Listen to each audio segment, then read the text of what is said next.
And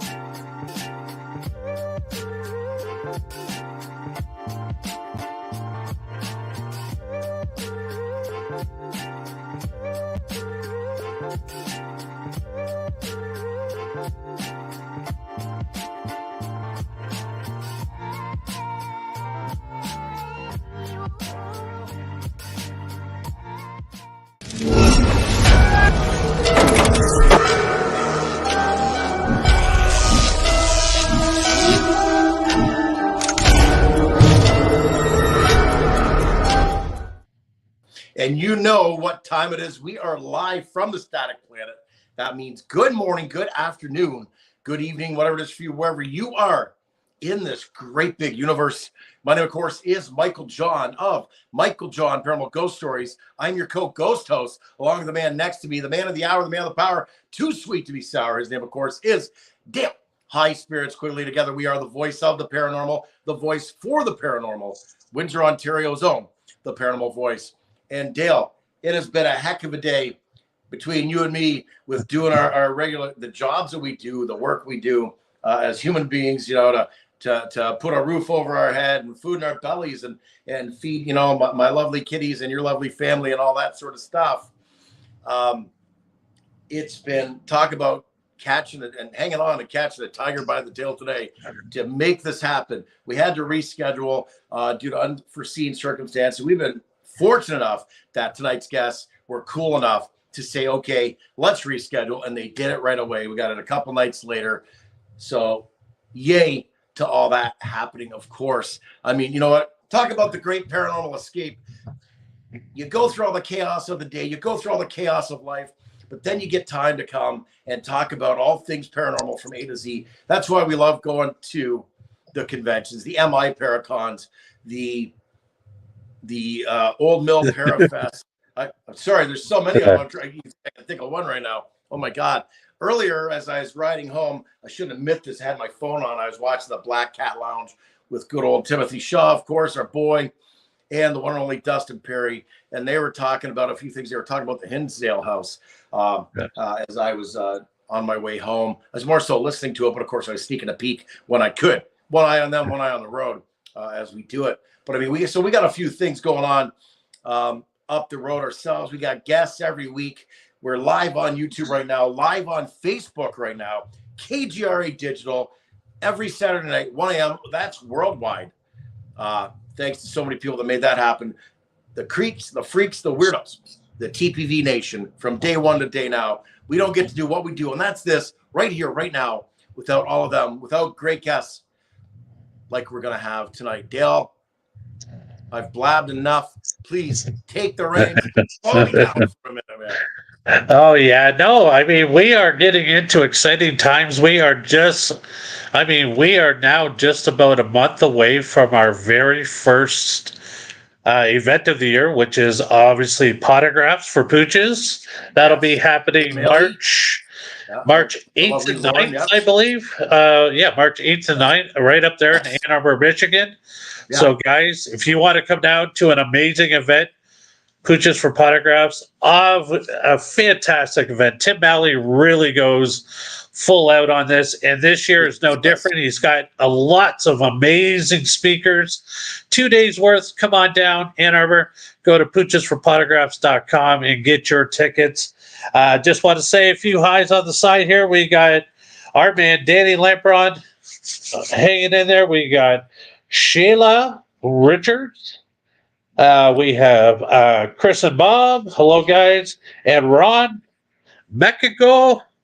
Thank you very much, everybody who's tuning in so far. And everybody who's over on our Facebook page, our YouTube page, over on the P3 Get Haunted page where you can see us. And, of course, you can always... What do? We do the high sign, brother. High sign, brother. That's everybody. Right. And of course, you can catch us. A brand new episode of the Paranormal Voice comes each and every way through KGRA Digital Media every Saturday night. So go over to KGRA on Spotify, Apple, wherever you pick up your iHeartRadio, wherever you can pick up your podcasts. Yeah. go down, search us on the list, hit the follow button. Also, if you're new to the channel, thank you so much. We appreciate all the love and support.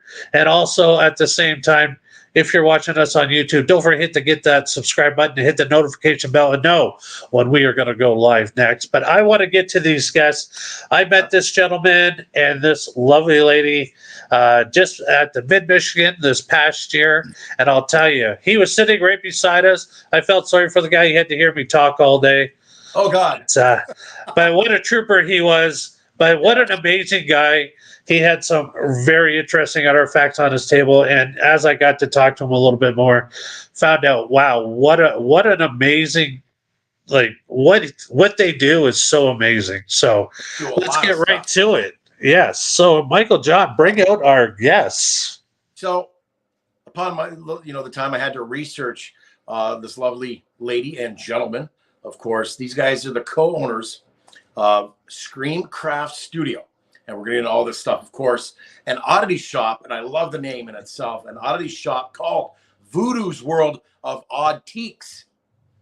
That tells you right there, they got some weird shit on their shelves, man. Probably some haunted stuff, and I can't wait to get into that with them. They're investigators with P.I.R.T, which stands for Photographic Investigation Research Team, as well. They're co-hosts of a very popular podcast. The show is called the Baron and Sindee Nyte Show. Now, please welcome John Harris, Jenifer Harris, also known as the Baron and Miss Sindee Nyte. Hello, guys. Hello, hello. How are you guys doing this evening? Thank you so much for taking the time out of your busy schedule.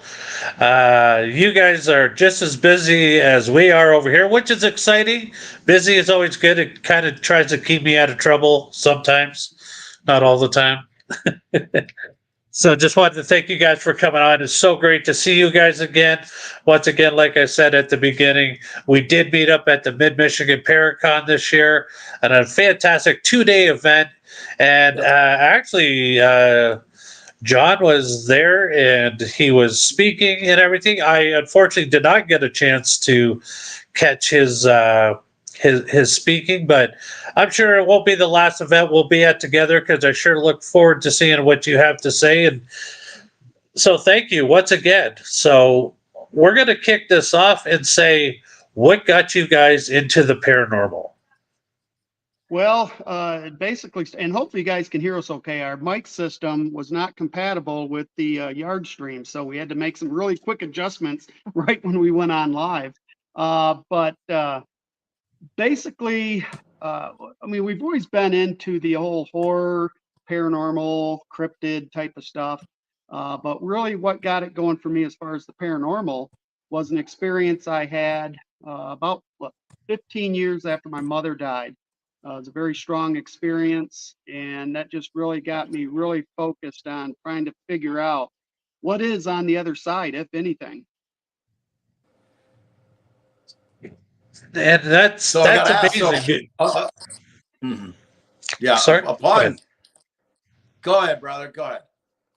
I was going to say, and that's amazing. And I think that's pretty well like a lot of our backstories is something happened to us strange enough that it's just something we can't forget. Like myself speaking, it's like, I can't tell you what I did last week, but I can tell you what happened to me when I was 8 years old with my first paranormal experience.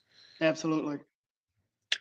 So I've got to know, because this is how did you become known as the Baron and Sindee Nyte? Like, well, where did these characters come from? A long time coming. My Sindee Nyte character was developed over 25 years ago. So it was a pen name that we had for our ScreamCraft magazine. So ScreamCraft Studio is also about 30 years old.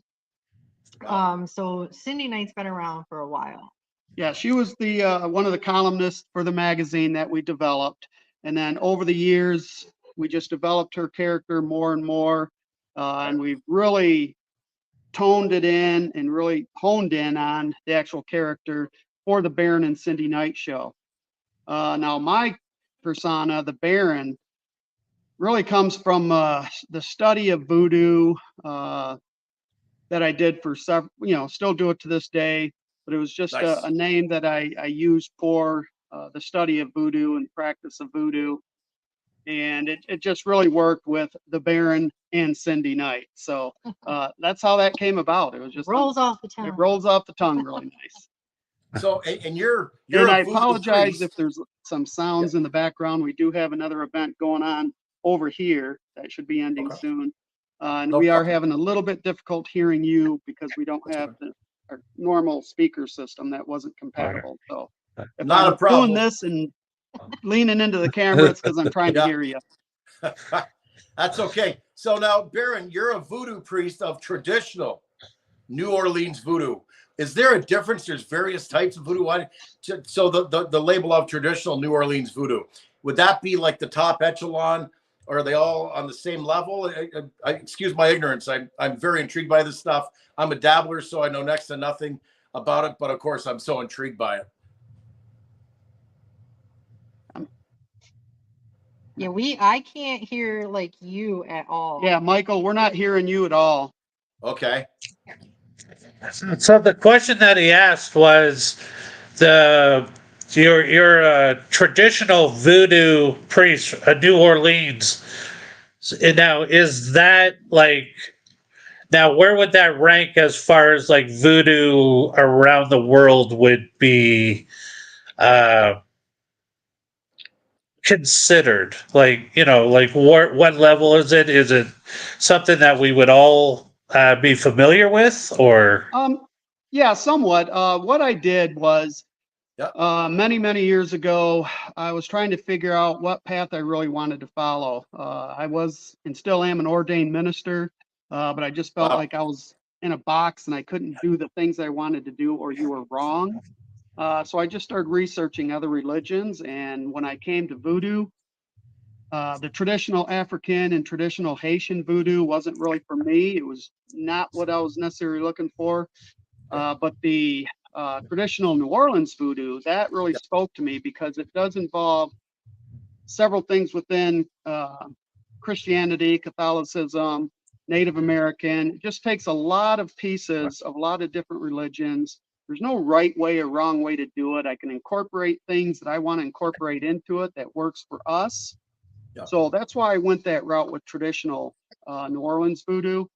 And even being that we're up here in Michigan, it really isn't traditional New Orleans. I call it, what would we call it? More Michigan voodoo, I guess, because we do incorporate other things within it. My Norse background, things that she does prior to practicing voodoo was more Wiccan.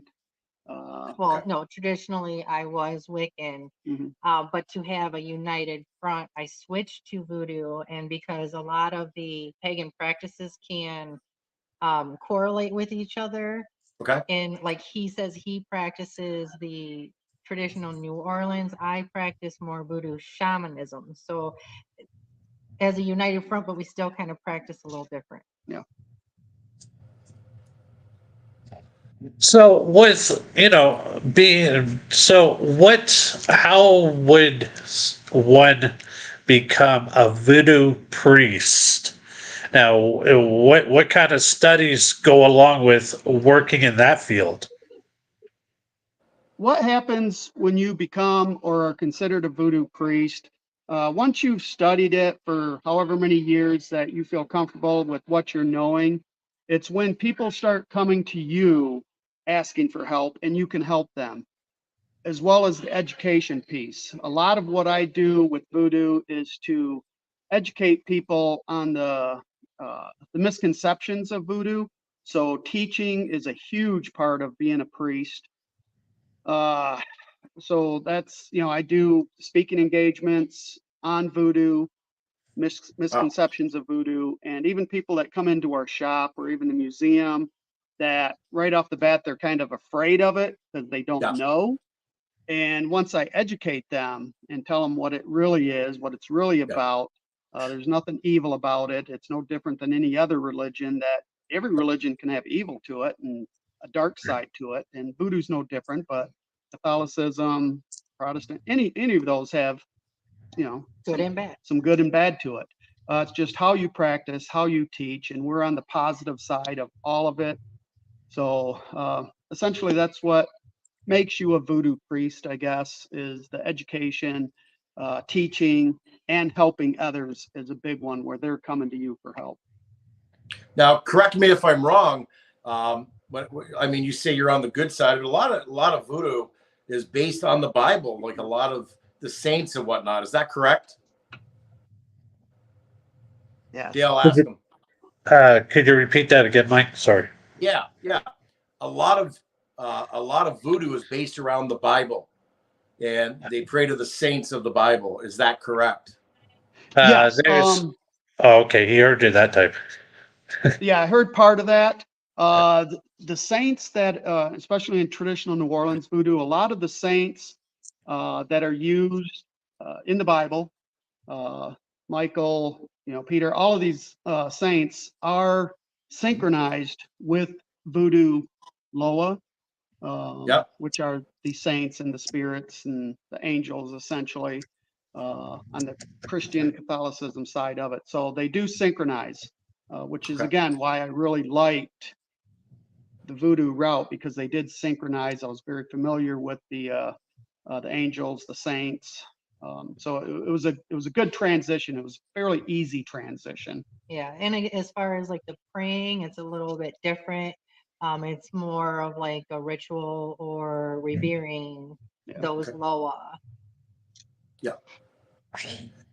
Now, when it comes to offerings of the different Loa, I'd imagine you guys have an altar or maybe multiple altars. What type of offerings would you give, and at what point in time? I mean, there's also the, we were talking to a friend of ours, Lauren Hellickson, referring to magic and altars a few interviews back, and she made a very good point where you can't treat these spirits like they're fair weather friends. You don't just come talk to them and see them and give offerings to your altar when you want something. It's like a good friend. You're almost making a phone call every day to them, maybe dropping a little bit of, let's say, whiskey there for them, for example, or maybe a snack, or maybe some coins or flowers, something like that. Is that the best practice? Would you suggest that for someone that's doing this, to stay persistent in their communication with these spirits? Yes, absolutely. You do need to serve your Loa and know your Loa. I always tell people as well that you don't choose voodoo. Voodoo chooses you. Your Loa will choose you. You can do things to bring attention to yourself or that Loa, but once you have that Loa or spirit, some people just get really confused with what a Loa is, but you definitely want to give them offerings at your altar, a shrine for them. And yeah, you do have to keep it up. It's just not something that you willy-nilly do it. You want to know who they are. You want to know what they like, what they can do, their temperaments. Because they're all different. Yeah, they're all, just like any saint or angel, they're all different. They all have different powers. Some are a little ill-tempered, some are super sweet, some are like Baron Sindee. He's a party animal, essentially. He's the Loa of the dead, the Loa of the graveyard. So he does have a party side to him, a rowdy side to him. But a misconception with him, everybody knows Baron Sindee. Some people refer to as Baron Sindee, which is not the proper pronouncing. But he's a protector of children. He loves children. He protects children, which is, again, one of those misconceptions. They just think he's scary because he has the skull type of face, and is kind of the party animal, so to speak. So the drinker. The drinker. So you definitely want to be able to know the ins and outs of your Loa and what they like, and those offerings. Yes, you want to offer them the things that they like. Otherwise, you're just spinning your wheels and you're going to piss them off. Now, have you ever felt you've been taken over by any of the Loa, in a sense? Like, let's say, okay, maybe Baron Sindee, all of a sudden you're drinking more and you have more of a thirst, if you will, for drinking or for partying. All of a sudden it's leveled up a bit and you're like, this is out of the ordinary for me. Is that possible? Has that happened to you, or even someone you know? Okay, I think I missed the question. You just totally cut out. I don't know why Michael's cutting Yeah. out midway through Yeah. this. So what he was asking was, have you ever been taken over by this spirit, the Aloha, and find that you act out differently in different situations, and then even in your own head, you're thinking, "Wait, this is not like me." So, is that something that has happened to you personally, or somebody you've known very well? I do have a friend of mine. He's kind of a confidant. He's a very strong spiritualist. I have seen him interact with the Loa, that it has changed his personality and what he's doing. Me, myself, no, I have not. I have had communication with them where I feel their presence. I felt them. At first, the first experience I had with Aloha was quite terrifying, as a matter of fact, because I literally thought somebody was in my house and I was frozen Wow. and I could not react to it. But as time went on, that did kind of loosen, and then I felt the warmth and the protection that that Loa was doing. Another one was one that I felt, and she was sleeping, and the communication and what the Loa, what I believe was Baron Sindee, was telling me and was giving me these energies. We were actually in bed. She was sleeping. I was still pretty much awake, but I rolled over to snuggle with her. And she felt it the next day. She said, "What was going on?" Because normally I'm not a snuggler or anything like that. I'm not that guy. Sorry, but she asked me about it the next morning. She goes, "I don't know, this energy that came through you." It felt like super calming, comforting, like Wow. something I've not felt before. So it was like a different connection. Mhm. So I'm gonna ask you. You just described this whole. I got a picture of you guys on the screen here. Now, this is obviously in your full garb. Yes. You now. Is this when you are dressed like this? Is it become a totally different character on the sense that John Harris is kind of put off to the side and this voodoo priestess guy is now present? Would that be accurate? That's actually very accurate. My personality, as you see in front of me now, I'm very quiet. I'm very low key. She'll tell you I don't project a lot of emotion. But when I do put on the ceremonial mask, which is how that started, that really started more of a ceremony before it was a ceremonial dress, a thing that I did for the Baron himself when I was working with him. But it definitely is a different person, and I'm more lively. I'm actually more funny. I guess I'm not so funny when I'm like this, but hey. But yeah, definitely a different character, different personality. I do loosen up quite a bit, so it is kind of interesting. Sindee Nyte And is Sindee Nyte, whether she's in or out. Yeah. I am in person. now, if I may ask, like, where now was this created for you? This mask, this like that whole outfit. I mean, you put it together, but the mask itself. Now, was that something that was personally made for you, or you found it somewhere? Yeah, the costuming itself, the attire, I put together myself. The dreads were made for me, custom made for the Baron. That is the mask that you see in this picture that's up is not the original mask. The original mask I did make. It's more realistic, and it's actually more comfortable. But this one that you see in the picture was custom made for me by a gentleman down at Chainsaw Graphics in Oklahoma. Yep. So that one's not as comfortable, but the look is pretty cool. I do like the look. So yeah, it's something for the most part I put together. That is absolutely amazing. Like I said, the detail in that mask is so spot on. Yeah. I mean, that looks like definitely something you would see that would come out of a Hollywood costume designer. I mean, that mask looks really, really good. I imagine it probably looks phenomenal in person, because then you can really see the color and the detail.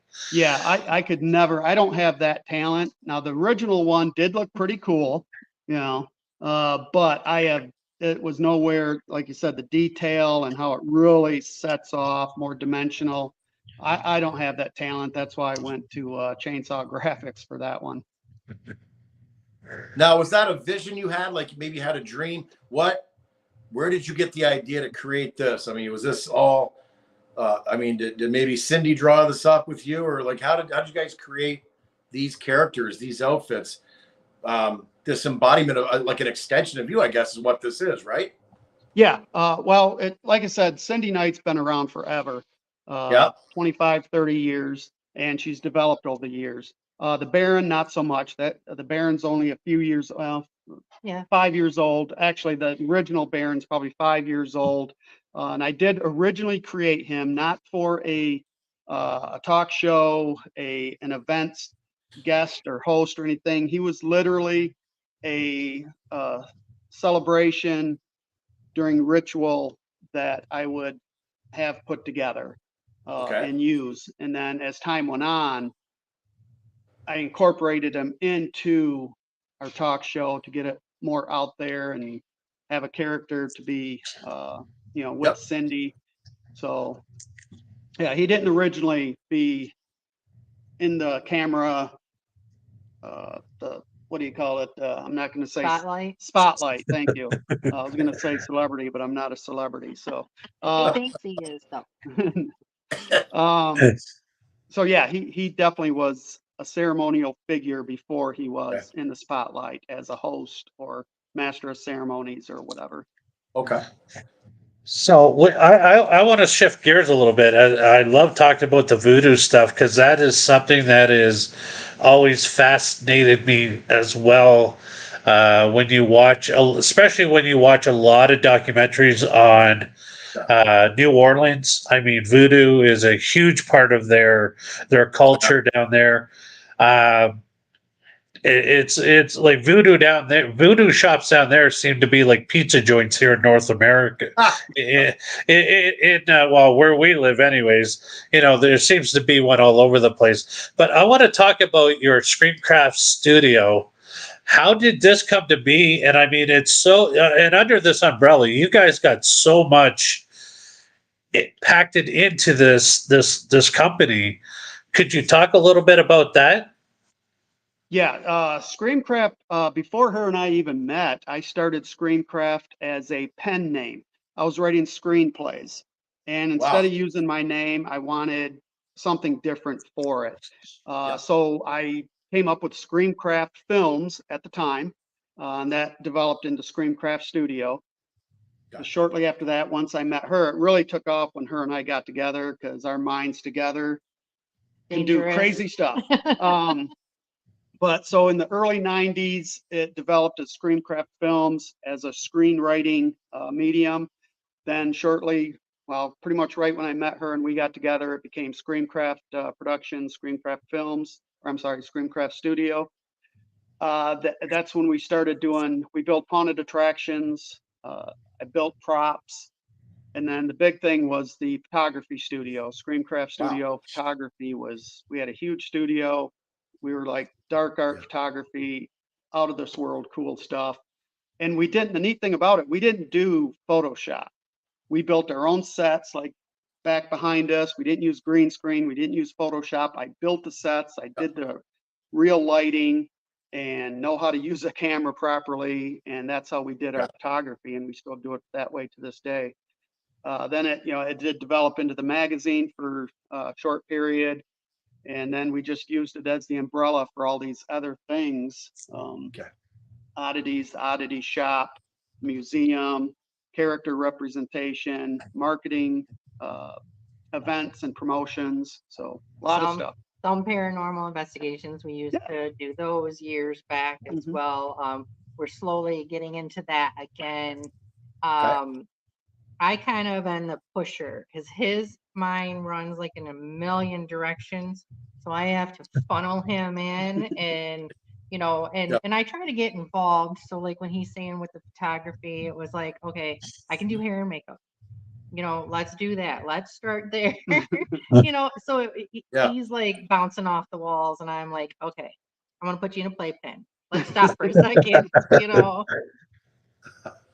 Yeah, ScreamCraft Studio has really blossomed into a pretty cool thing. The shop is, you're talking about the Voodoo shops down in New Orleans. That's what our oddity shop is built after. We do have an altar, a spiritual altar in the back of the shop that a Voodoo priestess down in New Orleans, we call it our sister shop, the Starling Magical shop down there down in New Orleans. So we do have the altar.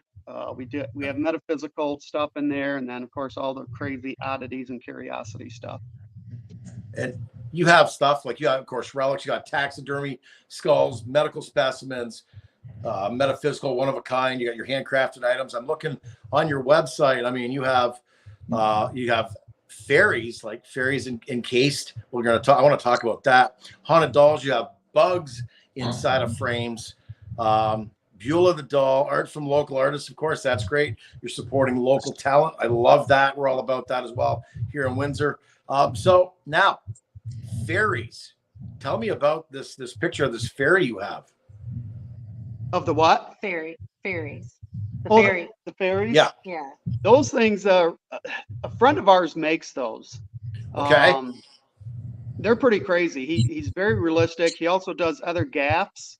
The old circus and carnival gaffs and freak shows that you'd go to where they had, the mermaid or the Fiji mermaid, the two-headed skull baby. He makes all these things, so we do get a lot of those gaffs, and those fairies are crazy because he puts a story with each one, and the story is in the frame itself of what this particular fairy or creature is. So, and he uses various objects, usually, either bones or bugs or you name it. He puts it in there. So they go pretty well, and they're exclusive to our shop. That's what I like about that. So also, you guys have a museum that's located. It's called the Mortuary Science Museum, which I find a very fascinating name because you're bringing two ends of the spectrum together, and you're putting what I mean. Obviously, you could probably see some of the same objects that you can in the Voodoo Oddtiques shop. Yeah. But what is in the museum itself, and what is the museum about? Okay, the Otherside Paranormal and Mortuary Science Museum, that came about because when we first opened our shop, it was treated like a museum. We were busy all the time, and if all those people were actually buying things, we could probably retire now. But they were like using it as a museum. They just loved to come in, take pictures, ooh and ah, and we'd have to remind them, yeah, this stuff is cool and it is for sale. But it gave me the idea, and we talked about it of, why don't we actually just do a museum?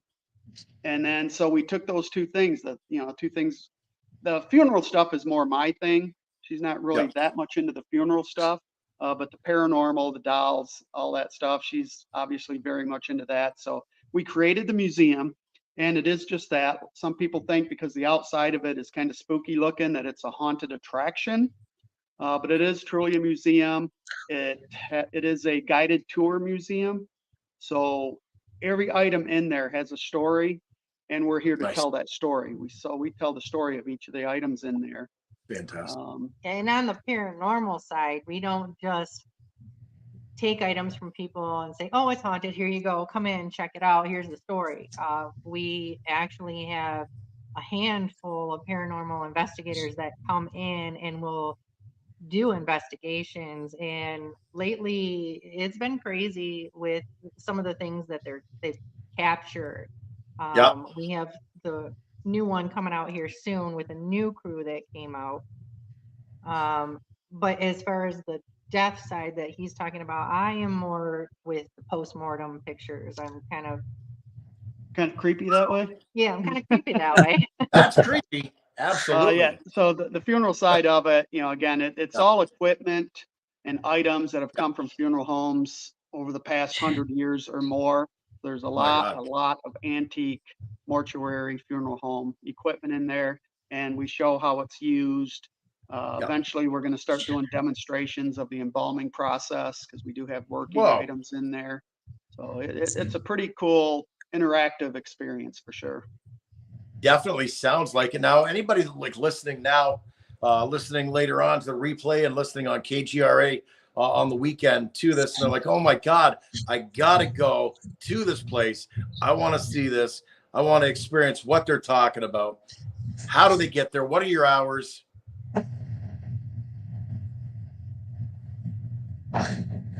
We totally lost your audio completely. Yeah,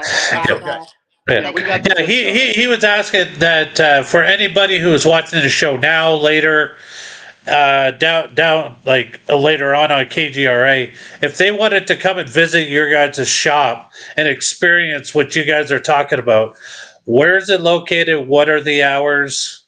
Okay. Yeah, we are in Lansing, Michigan, specifically in the Rio Town district, which is a historical part of Lansing, which is just literally it's the south side of downtown Lansing, just over a highway, 496. We're inside the Rio Town Marketplace, which is a big old building that used to be. You can't miss it. It's bright blue with flowers all over. Yeah, there's other businesses in here.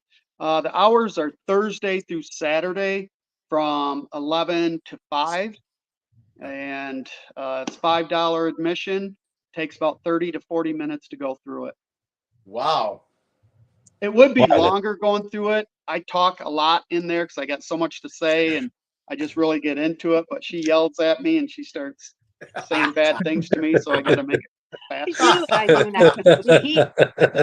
Let me tell you, he would go on and on and on and on in there, which is great. But then you've got other people waiting to go in, and you don't want to make them wait forever, and you can't talk about everything. Yeah, you'd love to. Yeah. But I mean, I guess that would be his passionate side about talking about the items that are in there. I mean, we can relate to that too. We could sit here and talk to our guests like probably for a good 4 or 5 hours every show because we're all passionate about what it is that brought us under the paranormal umbrella. And when I met you at the Mid Michigan this year, you had some pretty amazing artifact. Well, you had a doll that I was picking up the whole time I was there. Like I kept looking over my shoulder because I kept seeing something staring at me from my peripheral. And I finally talked to you about the doll. If you could, I mean, it was a very interesting story. Could you? I mean, I know you probably don't have it with you for the people to see it, but the doll itself was very interesting. Yeah. He's gonna go get her. I'm gonna go get her. I'm gonna go get her for you guys, and then I'll tell you the story of her. Yeah, so, absolutely. Talk amongst yourselves. So Sydney, or we'll call you Sydney because that's what your character today. So what is probably the most freakiest thing anybody's told you about their experience of coming through your shop? We don't really have like freakiness in the shop itself. Some people have come up and asked, if there are certain dolls that are haunted or they feel like something in a certain part of the shop. But there are pieces in the museum that you hear a lot of stories on, and there is one that I will not get near, and most people do have a bad experience with. Yeah. Really? That's cool. Wow. So this is Sarabina. She is our most popular haunted doll. She's our most powerful haunted doll, and she's our most famous haunted doll. She's been all over the news, either the newspapers, magazines, local magazines, news stations. Everybody just loves her. And what happens with her, as soon as people walk into the museum, she's one of the first things you'll see when you get in there. But there's a sensory overload of so many things in there And what happens is people will come in, and this is like 70% of the people that go through our museum. They immediately focus on her right off the bat. They feel like she's staring through her soul. That's what they tell us. It feels like she's Wow. staring through my soul. What she does, she's what we call an energy sucker. She sucks Okay. energy really, really well. And she uses that to essentially communicate. You guys are familiar with the cat balls that's used in Yeah. investigations? Yes. Yeah. Yeah. So she really likes the cat balls. Now, you probably know that a lot of times just getting a potential spirit or entity to light up one ball is difficult. She'll light up 4 balls. She'll light them up simultaneously. Plus, she will do it intelligently. So if you ask her a specific question, she will light up the specific ball you asked her to light up. She did that with an investigation team, and they worked with her Wow. for 40 minutes straight, and it was just constant during that 40 minutes. Yeah, really.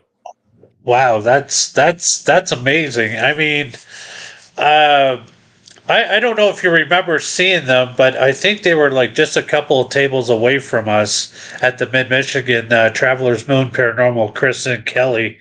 They had a Ouija board, and on every letter and every part of the Ouija board, they had one of those cat balls that they've tried to use. It would be so interesting to have you guys come together as an experiment with their Ouija board and the cat balls and talk to I'm sorry, I forget her name, and I don't want to be disrespectful towards her.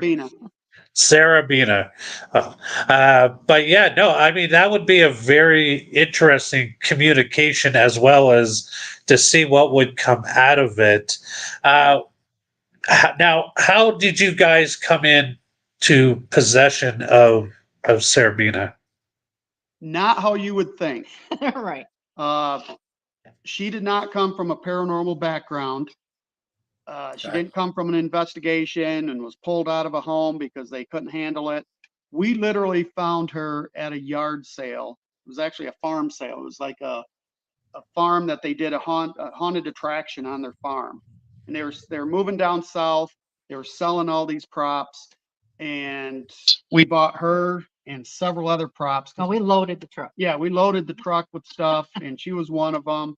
Because we used to build haunted attractions, like I said, and we'd use them for a decoration for our parties or a photo shoot. And that's what we bought her for.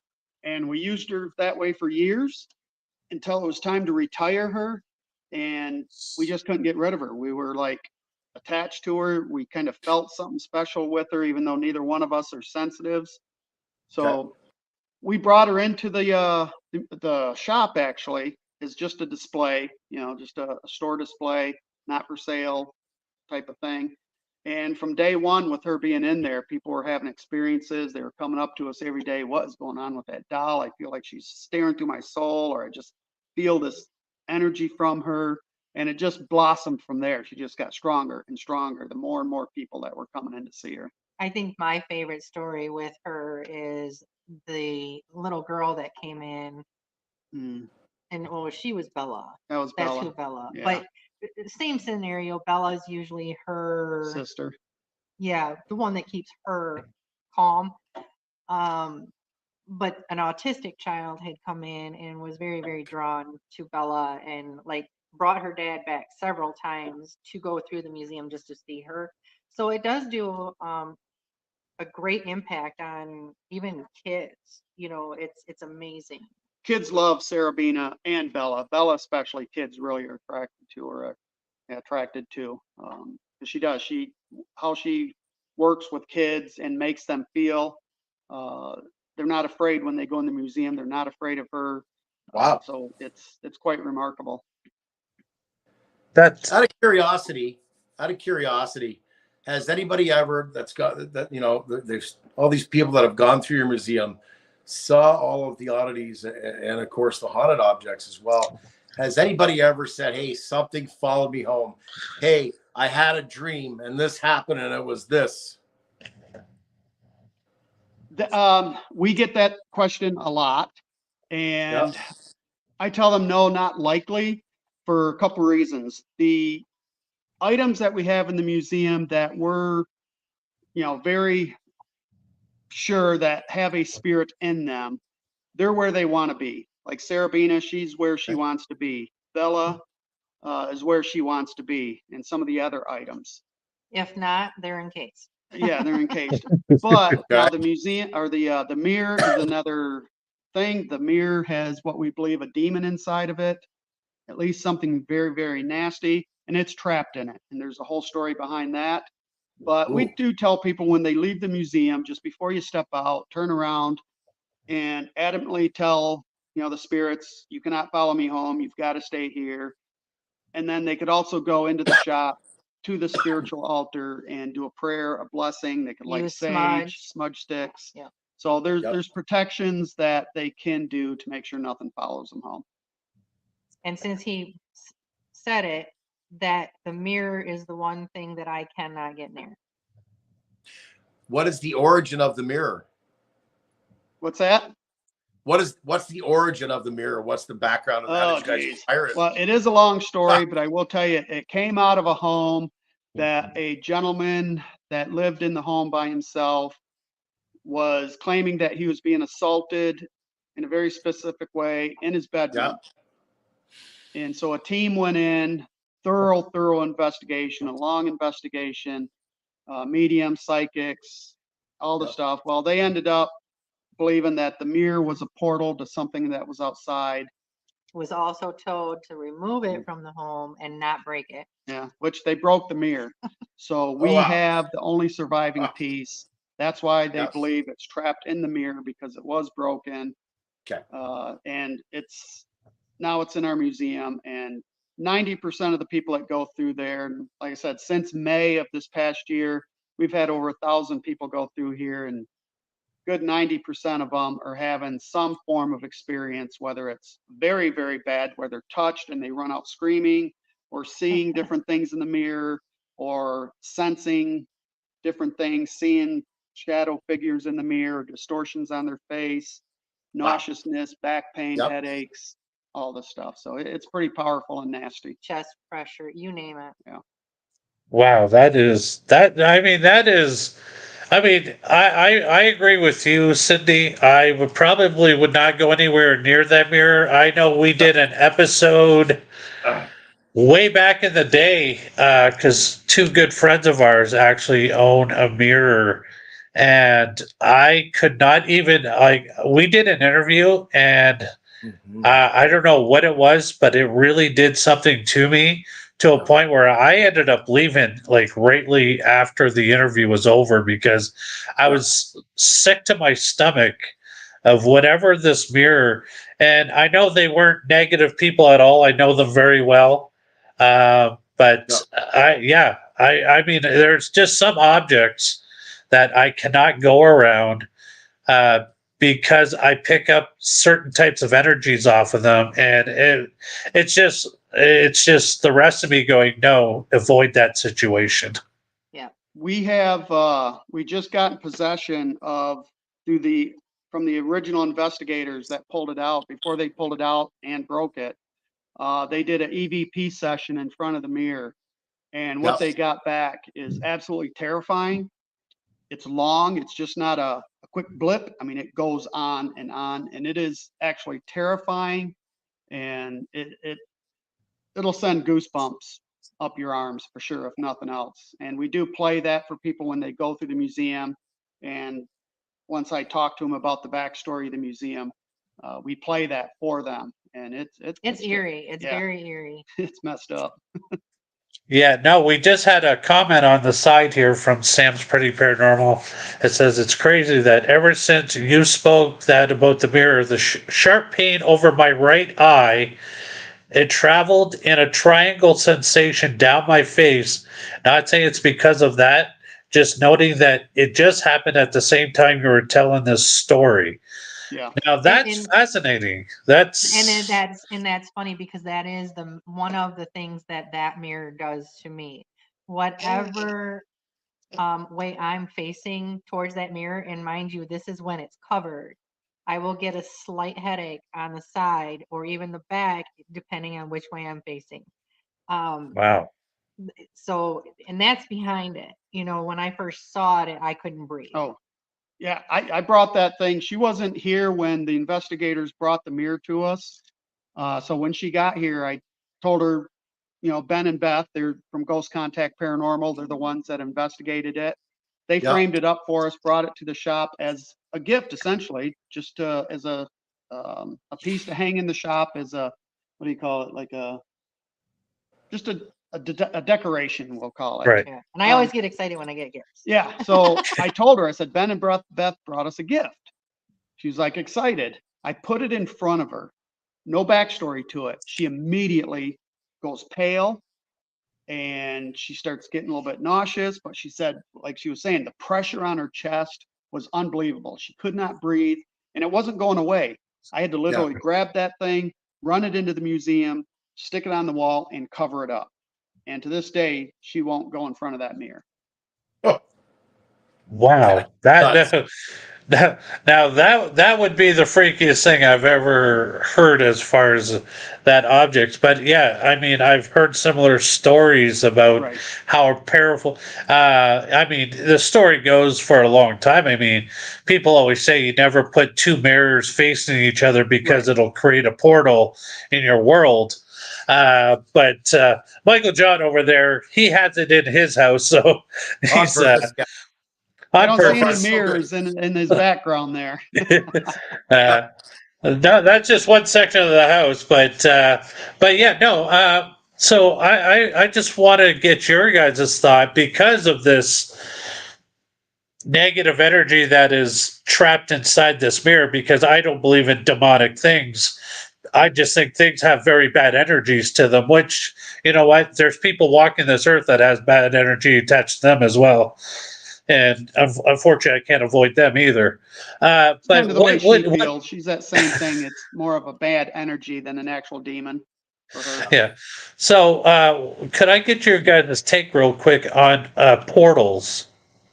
Like, Yeah, what you? this particular mirror, actually, the house was full of mirrors And they were butted up facing to each each other. other. So they were at that Ooh. 90-degree angle where they came together. Yeah, so the corners of the house, the corners of the bedroom, all Yep. had mirrors, floor to ceiling mirrors all over this house.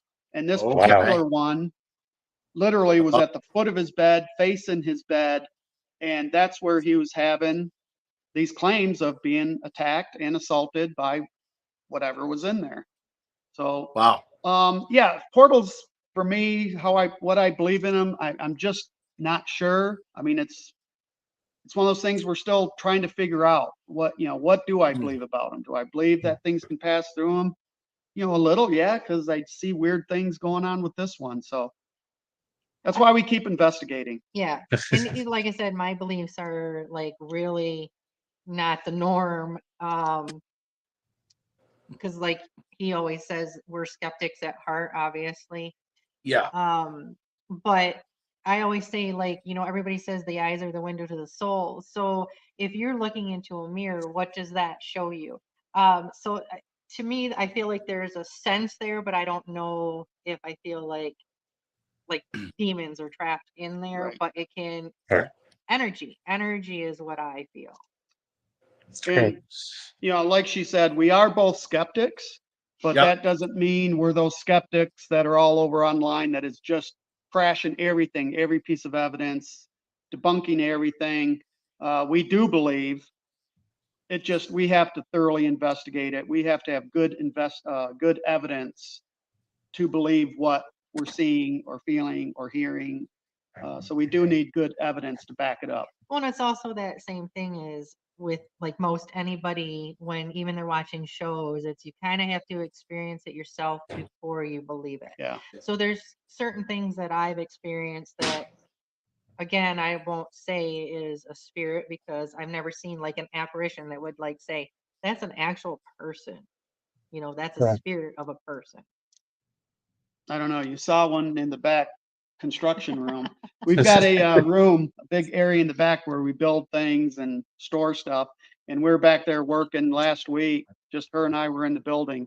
And she kind of jumps and said, I swore I just saw somebody walk behind, through this part of the hallway back there. And that's what you get here in this building itself. You see things in the corner of your eyes. You do hear voices in this place. It's pretty weird, just this building itself. Yeah, we have all kinds of stories in here.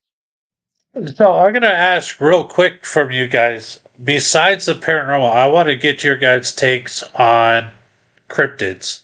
What is your guys' take on cryptids? I love them. Sasquatch is real. I love Sasquatch. I love aliens. The Fresno Nightcrawler, Mothman. I love them. Do I 100% believe they're out there? Again, skeptic. I haven't seen one. Do I want to believe? Yes. Is there some good evidence on some of this stuff? Yes. Is there a lot of crap evidence? Yes. In my theory on cryptids, I love the stories. I love the hype that it creates and the passion that people have for finding those things. But I am definitely seeing is believing. So until I see it, I won't believe it. But I'm fascinated with the things that people say they have seen, and I'm not going to discount that they haven't. It's just you haven't seen it. I haven't seen it. Yeah, and I mean that's the way that I feel as well. I mean, anybody like we are at all kinds of conventions, just like you guys are out there in the public, and people come up and tell you stories all the time. I've never want to doubt anybody's story because I wasn't there. I didn't experience any of this. Right. So you know, I've really learning about the Bigfoot, Sasquatch, Dogman, every other cryptid because my co-host over here, who is a crypto head, loves his Dogman stories. No matter where we go, we always end up finding that one person that has a really good Dogman story, and he's like a little kid on a Christmas morning hearing a Dogman story. Absolutely. We do have a Dogman up here that people have seen up at Seven Gables, which is just south of here. A friend of ours works with a guy that swears he's seen or heard Dogman over at Seven Gables, which is very near here, about 30 minutes maybe from here. Nice. Our good friend Candace Isaacson's tuning in, as well as Jenifer. Hello, guys. Thank you for tuning in. Hi, Sign. Ghost Contact Paranormal. Yeah, I mean, so where you guys live, now we know Michigan is one of the hot spots for UFOs. Where you guys live, how much UFO do you guys hear about in your area? Not a lot. A year or so ago, we just sold off some property we had up north of here, 10 acres that we had, and we just sit out in the middle of the woods, which is where this was, and just look up in the sky and just, you know, we could see the satellites go through. You could see different planets. Every now and then you'd see something there like, oh, what is that? But you kind of figured the way that it's tracking and everything, it was a satellite. You know, that whole time we never saw anything. We did just have somewhere near here, between here and Grand Rapids, I believe, which is just 45 minutes from here. It made, I think it might have been national news, at least regional news, where a woman claimed and had some sort of evidence that I haven't seen yet of a strong UFO. I just haven't seen it yet, but I did just read that or see that. And I've only had one experience just outside our house that I so wish I could have like caught. It wasn't like a typical like UFO that people say they see, that it's just like this brightness or multiple, you know, like orbs in the sky or you know, darts off. Kept staring at it, trying to figure out what is that. And I was like, is it like one of those lanterns? Because that's the color it was. Like the lanterns that they light and let off. Yeah.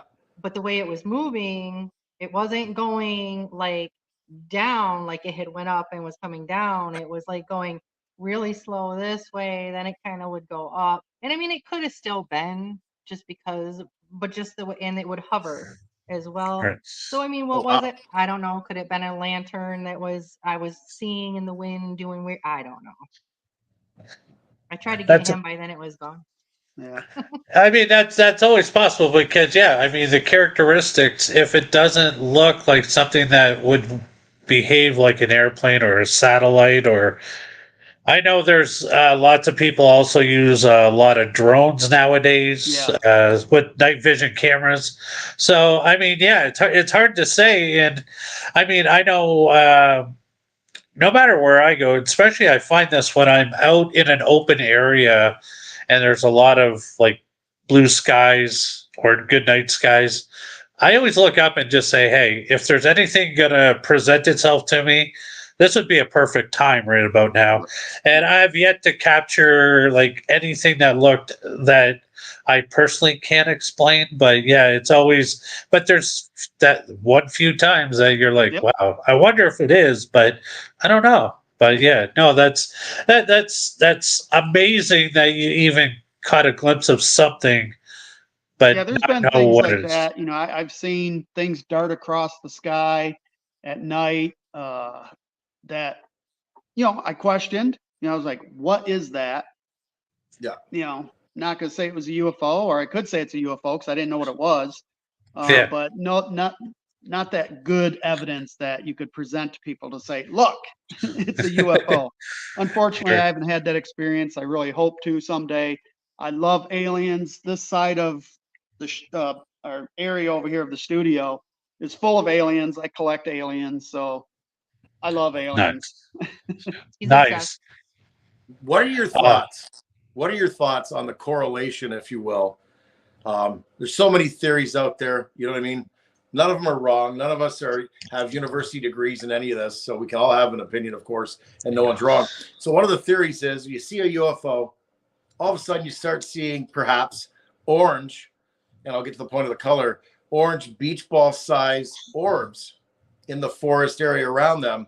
And Bigfoot are known for having fiery orange eyes. Then all of a sudden you start seeing Bigfoot, or vice versa. You see a Bigfoot and then you start seeing UFO. And even in some instances, Dogman appears. What are your thoughts on all that being combined, correlated together as one, I should say? Sorry. I mean, personally, I think it's totally acceptable to think that there is a correlation between them because they're elusive. All of them are elusive. UFOs are elusive. Yes. You know, could they be aliens out there? You know, we see stuff in the sky, these cryptids that we call. Could they be different species of aliens? Who knows? Yeah, Maybe. because who Why says the not? aliens are what the grays? Right. What they consider grays. Right. Yeah. You know. They could be anything. Yes. Yeah. Yeah, no, as me and Michael John have learned, because we've had the real privilege of being a part of the UFO Contact Convention up in Holt Lake, Michigan, the correlation that we hear, like in the stories of people that go there and try to link the two together, I mean, it's really hard to say because they say there are, just like humans, there's a lot of different species of aliens. We have not seen them all yet, nor we may never see them all or know of them all. Right. So it's definitely a fascinating tale for sure. Sam's pretty paranormal rates. My husband and I saw this recent shape light in the sky and we thought it was the moon. However, it wasn't. We looked over and saw the full moon, and the light had like this trail of a wavy stream coming from behind it. It disappeared as fast as we were able to see it. It's not saying it's a UFO, but it was pretty weird. Yeah, I mean, yeah, with whatever comes off the back of their crafts, I mean, I guess it could probably produce some kind of lightning stream or something, or moving at this. I guess they would be moving faster than the speed of sound. And we see what happens when military planes hit Mach speed, is they leave a trail behind them. Right. But yeah, no, very interesting stuff. Wow, I can't believe we've already been doing this for a little bit over an hour now. So, John, Jenifer, I want to say thank you so much for taking the time to talk with us here. We'd love to learn more about your museum and everything that you guys do. So, guys, once again, if you could tell us the location, or if they would like to get a hold of you guys, what would be the best way to do that as well? Probably the easiest way to get a hold of us is through the ScreamCraft Studio website, which is simply www.screamcraft, all one word, studio.com. There you'll find the links to all of our sub businesses. We are in Lansing, Michigan, and we're here 6 days a week. So we're always here except for, well, Sundays and Mondays, we're not here anymore. We were open on Sundays, but it's slow time of year right now. So Yes. Sundays we're not open, but Tuesday through Saturday, we're here. And I think I also got all the links. Well, I've got the link to your website in the description below. But I just want to thank you guys so much once again for talking about your studio and everything that you're into, because like I said, when I met you guys this past year, I was like so fascinated because you were the first people I met that are actually into voodoo. So Yeah, We hear that a lot. we're in central Michigan here, Michigan in general. There's not a lot of us around here. No. We're about it. There are other people, but one thing I did want to mention though, next time we see you, we are expecting those candy bars again. Those things were like the bomb. everywhere I go, yes, I do have to bring the Canadian chocolate, or as Mr. Jeff Belanger likes to call it, Canadian crack. Yes. It's one of the highlights that I do, and I'm glad everybody over there enjoys them. And yes, I do want to come. I will be at your guys' shop. I'm coming up to Lansing. I've got to check this place out for myself. Oh, absolutely. I will gladly bring you guys some chocolate bar if that'll get me in the door.